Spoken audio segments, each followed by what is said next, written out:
We are privileged on this Rosh Hashanah to hear words of Torah, to hear a message from Adam Simon, a wonderful custom in our community, and Rabbi Yosef and I are particularly indebted to Adam Simon and Wendy Fishman and the Rabbi Search Team for all of your efforts in bringing us here to this moment and for being a friend and a teacher to us. So we're honored to welcome you to the Bima.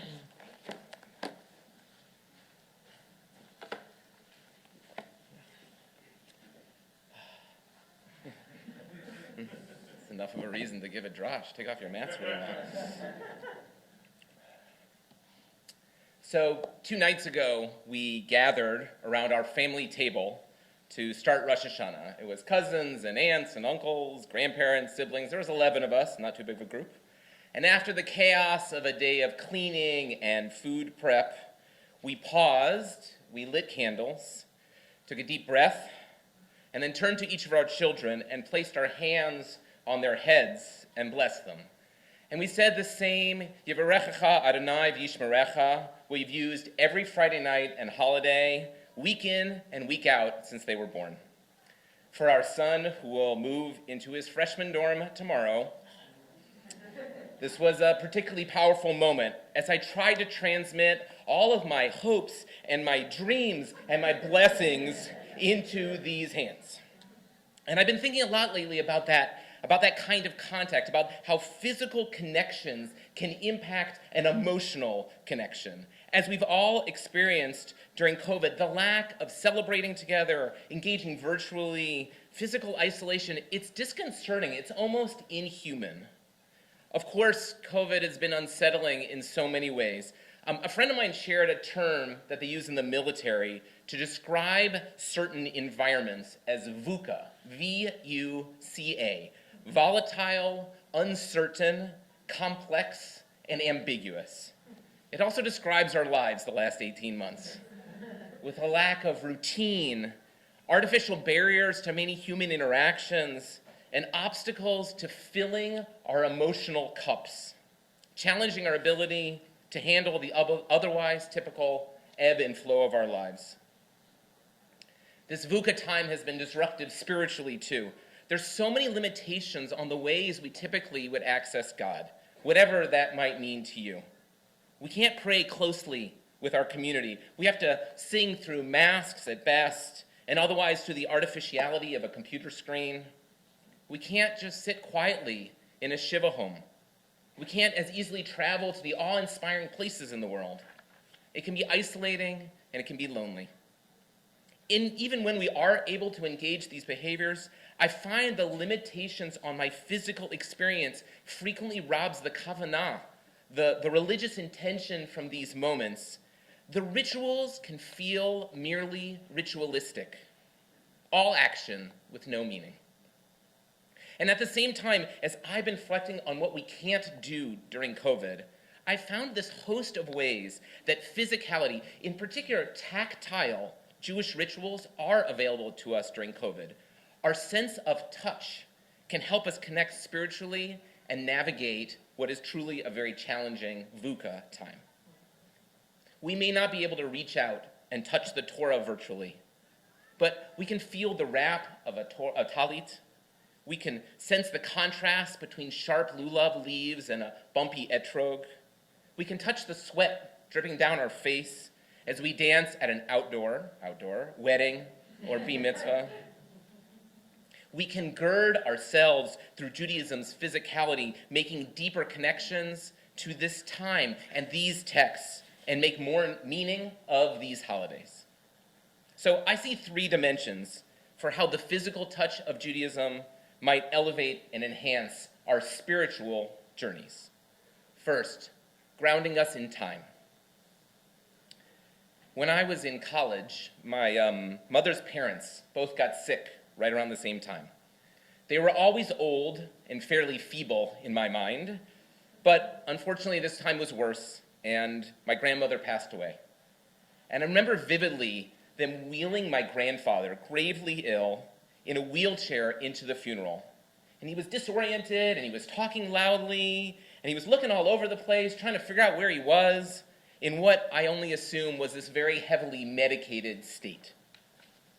And then the rabbi came up and cut his shirt, as is done for those in mourning.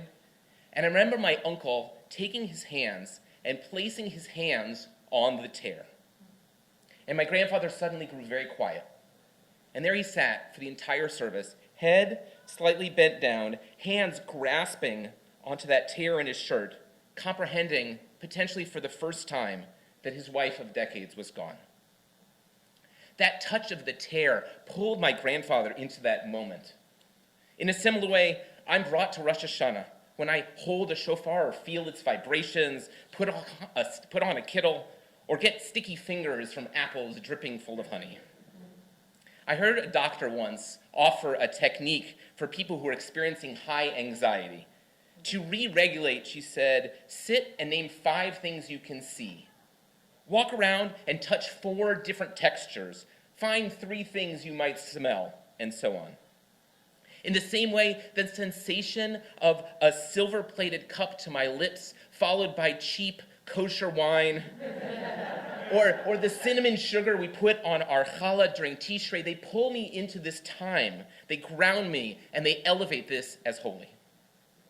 Second, physical rituals can help prepare us for spiritual experiences.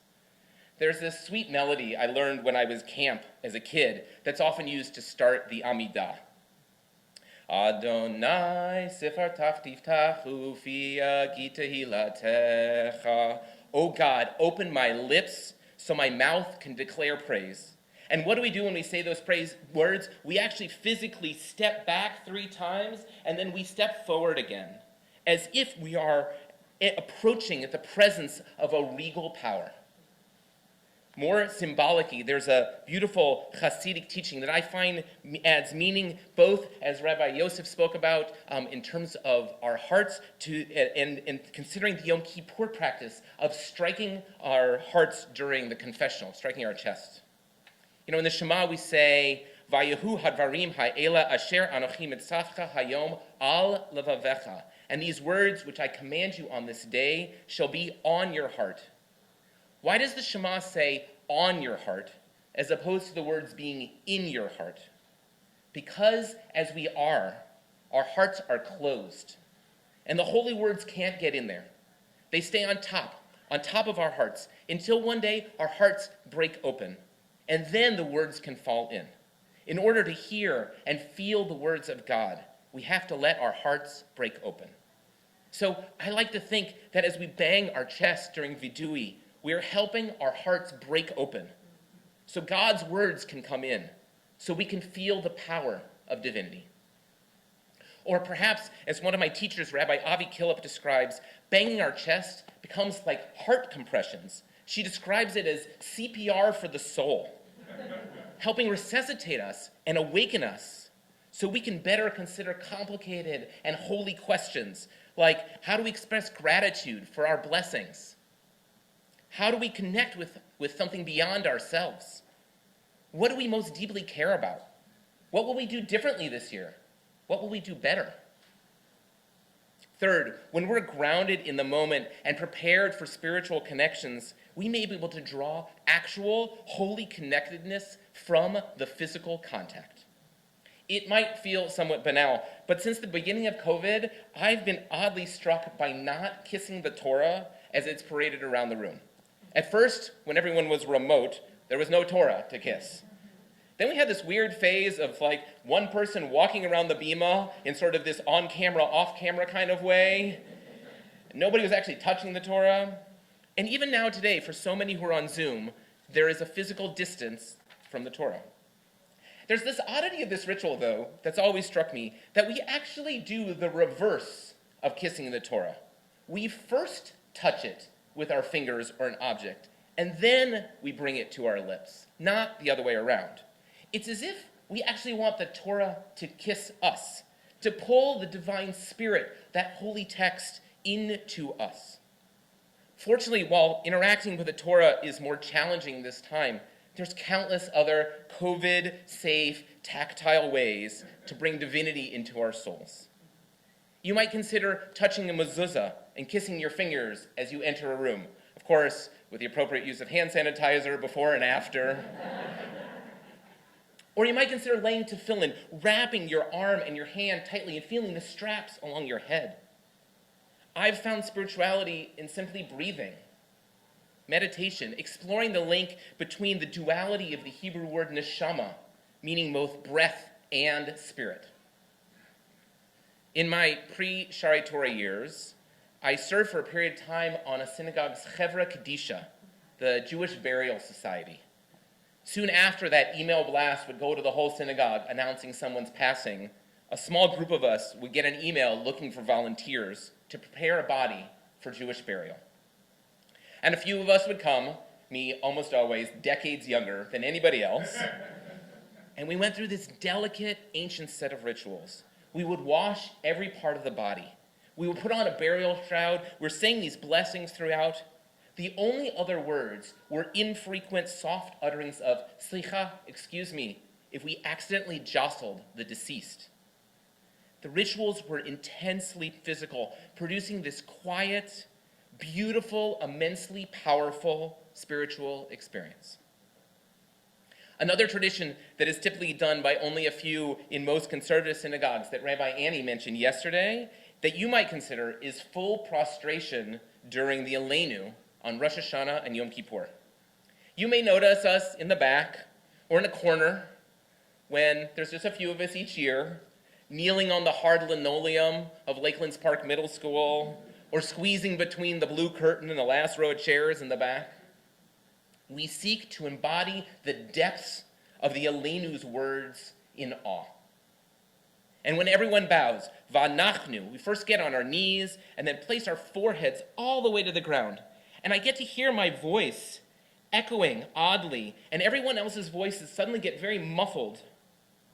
And I'm able to pull in and deeply focus. It might seem uncomfortable, it might be embarrassing, but I want to invite you to try it. For those at Shari Torah, we got the room. For those at home, maybe push aside your coffee tables, turn off your cameras if you want to, and just see how it feels. It might bring extra meaning to words in a prayer you have said likely countless times. I find that these ideas, grounding us in time, preparing us for the spiritual, and actually holy connectedness, come together as we bless our children. We place our hands on their heads, we take a breath, we try to be present in the moment. We give our children brachot, sending our wishes to their minds and their hearts and their souls, and then we take from those interactions, hoping to get a bit of their youthful perspectives and spirit, and we give them a hug and a kiss, reminding them that we're connected at all times throughout the week and far beyond, throughout their travels and ours. I pray that we all find ways to access the strength to navigate the tremendous lingering obstacles of COVID, and that tactile Jewish rituals enable us to better connect with ourselves, with each other, and with God. Shana Tova Umetuka, I wish you a meaningful, reflective, and very sticky-fingered sweet New Year.